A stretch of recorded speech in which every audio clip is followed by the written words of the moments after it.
სტაბილურად მივდივართ, ისევ დავბრუნდით რომი, მაგრამ UFC-ს მძიმე წონის დივიზიონზე ვერ ვიტყოდით ეგრე. მთავარი საკითხი ჩემი აზრით, რაც წამოიჭრა, ის იყო, რომ აი შეგნებულად შეწყვიტა თუ არა ასპინალმა გამოიყენა თუ არა ბოროტათა ეს ტრავმა და შეეძლო გაგრძელება და არ გააგრძელა იმის გამო, რომ აშკარად აგებდა და ტიტული არ დაეკარგაო, ეგ არის ჩემთვის სრული აბსურდი.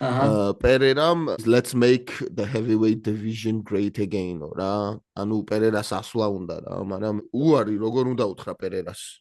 ხო, არა, სავარაუდოდ პერერას მიეცემა შანსი გააჩნია როგორ წავა აქ ბრძოლა და სამთავრობელი და სხვათა შორის გიო ამ ბრძოლის წინ არ იყო დიდი ინტერესი ამ ბრძოლასთან, მაგრამ ეხლა როგორც წავიდა ბრძოლა და ყველას რო ეგონა რომ ასპინალი ალბათ გადაურბინსო და რეალურად აგებდა პირველ რაუნდს და არ შედგა ბრძოლა არ დამთავრდა, ეხლა ორმაგად მოიმატებს უკვე ამ ბრძოლის 100% გეთახმები.